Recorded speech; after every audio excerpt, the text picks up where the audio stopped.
ऐसे एक line draw किया है। उसके बाद मैंने अपना एक पॉइंट से नीडल को निकाल के लाई हूँ फैब्रिक के नीचे से, ठीक है। उसके बाद मैंने सेकंड एंड पे अपना नीडल डाला कपड़े में और वापस से फर्स्ट पॉइंट से अपना नीडल निकाल के यहाँ पर रोक लिया, ठीक है। इसे अटका के रखूँगी। Now I will take the help of another needle. मैं थोड़े से गैप के बाद यहाँ पे पैरेलली अपना नीडल अंदर डाला और जितने गैप पे मेरा नीडल वहाँ से बाहर निकल रहा है उतने ही गैप पर इस पर भी निकाल कर अब मेरा ये हाइट जो है उनको मैं इक्वल करूँगी, ठीक है, ऐसे। और अब मैं क्या करूँगी, अपनी फिंगर से इनको दोनों को होल्ड करूँगी इस तरीके से। फिंगर से होल्ड करने के बाद मैं क्या करूँगी, अपना थ्रेड में आगे ले आई। मैं थ्रेड को ऐसे मैंने अपनी फिंगर में यहाँ पे पकड़ा, ठीक है, और मैं यहाँ से पकड़ूँगी, अपनी फिंगर से लूँगी थ्रेड को। मैंने अपनी फिंगर से मांगा अपना थ्रेड और मैं उसको लेके गई और दोनों नीडल्स के पीछे से घुमा के ऐसे ले आई। तो ये यहाँ पे मुझे लग रहा है क्रॉस बन रहा है, ठीक है। मैंने इसको यहाँ से घुमा के ले आई और छोड़ा और फिर मैंने इसी थ्रेड को, फिंगर वाले थ्रेड को खींच लिया। मेरा यहाँ पर ये लॉक लग गया, ये नॉट बन गया है, ठीक है। इसी तरीके से फिर से मैं लेके आऊँगी, अपनी फिंगर से बोरो करूँगी थ्रेड को और फिर मैं जाऊँगी नीडल्स के पास और दोनों नीडल्स को पीछे से घुमाकर बांध लूँगी, ठीक है। इनको मैंने टाई कर दिया और वापस से मैंने ये धागा खींच लिया। तो ये मेरा फिर से नॉट लग गया। अब फिर से मैं अपने फिंगर से ही करूँगी बोरो और नीडल्स को पीछे से बांध दूँगी और इसको धागे को खींच लूँगी। तो ये मेरे सारे नॉट्स लग रहे हैं, ठीक है। बीच बीच में मैं अपने नीडल्स के बीच का गैप जो है वो मेंटेन करने की कोशिश करूँगी। फिर से इसके लिए ही होता है, अगर आपके पास जैसे फ्रूटी का आता है ना स्ट्रॉ, वो बहुत पतला होता है तो वो बहुत यूज़फुल लगता है। तो अगर वो मिले तो उसको प्लीज़ यूज़ करना। और इस तरीके से मैं, अच्छा, एक तो ये तरीका था कि मैंने अपने फिंगर से बोरो किया और फिर मैंने इससे बोरो करके पीछे से गई और अपनी नीडल्स को बांध दिया और फिर धागा खींच लिया। या तो एक ये तरीका, या फिर मैंने यहाँ से जो मेरा धागा उसको स्ट्रेच किया, टेंशन क्रिएट किया और मैंने अपनी 3 फिंगर्स डाली नीचे डाउनवर्ड फेसिंग, फिर मैंने उनको टर्न कर लिया अपवर्ड फेसिंग और फिर ये जो मेरा पीछे जो है आप देख रहे होगे ये क्रॉस बन गया धागा और ये लूप है, इधर लूप बन रहा है। तो मैंने क्या करना है, इस लूप को मुझे बस वो नीडल्स को पहनाना है, दोनों नीडल्स को एक साथ। और ये करने के बाद, मैंने पहनाने के बाद फिर अपना धागा खींच के इन स्टिचेस को आपको सेट करके रखना है जो नॉट्स लगती जा रही है, ठीक है, इस तरीके से। फिर से देखिए, मैंने अपना धागा ऐसे खींचा 3 फिंगर से, उनको टर्न किया और इसमें थंब डाल के मैंने ये वापस नीडल्स को पहना दिया। तो ये भी एक तरीका है, या फिर जो मैंने आपको फर्स्ट तरीका समझाया कि कैसे मैंने अपनी फिंगर से बोरो किया थ्रेड और मैं उनको लेके गई यहाँ से ही पकड़ के और पीछे से घुमा के दोनों नीडल्स को इकट्ठा पकड़ के ले आई और फिर मैंने फिंगर वाला धागा ही खींच लिया। ये मेरे सारे नॉट्स लगते जा रहे हैं यहाँ पर। और ये मेरा जो स्टिच है इसी तरीके से मैं इसको लेती जाऊँगी और बहुत ज़्यादा टाइट नहीं करना है इसे, इसको बहुत ज़्यादा टाइट नहीं करना, ठीक है। अब मैंने जैसे 5-6 स्टिचेस लगा लिए। अब मैं एम्प्टी नीडल जो थी जिसमें थ्रेड नहीं था उसको मैंने बाहर निकाल लिया। I will keep it aside और मैं अपनी वाली नीडल को, ये अपने स्टिचेस को ऐसे हाथ से पकड़ के रखूँगी और फिर मैं इसे धीरे धीरे सबको खींच लूँगी। और मैं इस तरीके से, ये मेरा जो स्टिच है, ये देखो, ये स्टिच जो है ये ऐसा आएगा, ये पेटल जैसा बनेगा, एक उठा हुआ 3D लुक देता हुआ। तो इसको मैं वापस अब इस तरफ हूँ, इस तरफ के एंड पॉइंट में डाल दूँगी and this is my Brazilian stitch. इसी स्टिच से हमें पूरा फ्लावर बनाना है, ठीक है। तो अभी तो ये सीधा बनाया मैंने, अब मैं आपको थोड़ा सा कर्व करके कैसे बनाना है वो भी बताती हूँ। जैसे हमने अभी जैसे फर्स्ट पॉइंट पे गए और मैंने यहाँ पे बाहर आ गई और मैंने अगले पॉइंट से सर्कल के, सेमी सर्कल के उधर से मैंने वापस डाल के अपना इस साइड ही निकल के आ गई, ठीक है। ये मैंने कर लिया।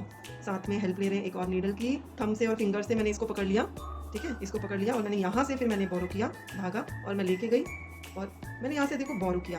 तो मैं इसको कैसे लेके जाऊँगी, मैंने यहीं से पकड़ के रखना है और इसको ही घुमा के पीछे से लाना है, ठीक है। और यहाँ करके मैंने छोड़ दिया इस धागे को और मैंने ये जो फिंगर वाला थंब वाला धागा है उसी को खींचना है, तो ये मेरा नॉट लग जाएगा। फिर से देखिए, मैंने अपनी फिंगर से, थंब से ही धागा लिया, खींचा थोड़ा सा और उसी को मैं अपनी दोनों नीडल्स के पीछे से घुमा के ले आई।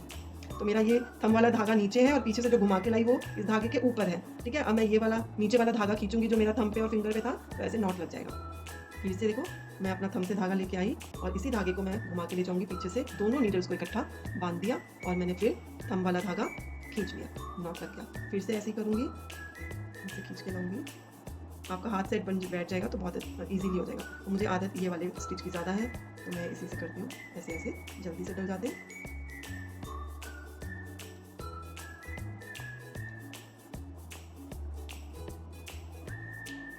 तो ये हमने जब स्टिचेस डाल दिए सारे लॉक हो गए, हमारा ऐसा लुक आ रहा है, देखिए, ठीक है। तो ये हमारे स्टिचेस का ऐसा लुक आ रहा है। तो मैं जो खाली वाली नीडल थी मेरी उसको निकाल दूँगी। अब इसका इस्तेमाल नहीं करना हमें, इसे साइड में रख देंगे और अपनी नीडल थ्रेड वाली जो है मैं उसको ऐसे पुल करूँगी और बाकी स्टिचेस को जो है मैं वो नीचे ही रहने दूँगी, उनको रोक के रखूँगी।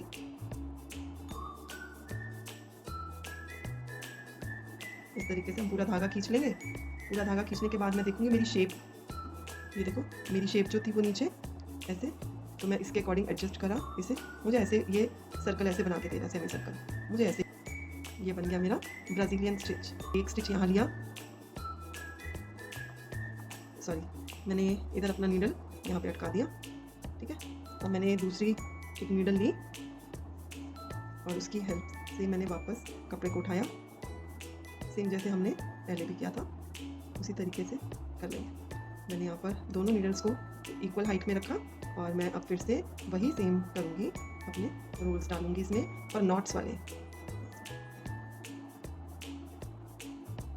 आप देखिएगा कहीं एक नीडल में ही खाली डले तो ख़राब हो जाएगा स्टिच, ठीक है। तो आपको दोनों नीडल्स में डालना है।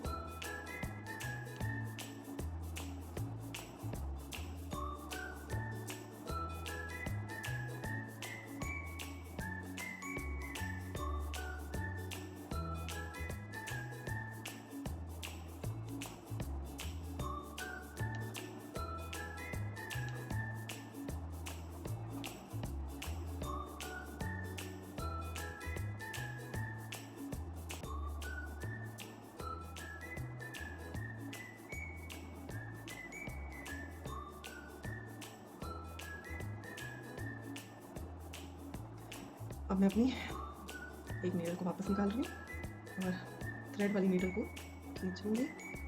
पुल करने के बाद मेरा ये स्टिच जो है ऐसा है, ठीक है। अब मुझे इसको ऐसे एडजस्ट करना है।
उनको ये जो नॉट्स है ना वो अप साइड रखनी है, अप साइड रखने होते हैं हमें नॉट्स वाला पार्ट।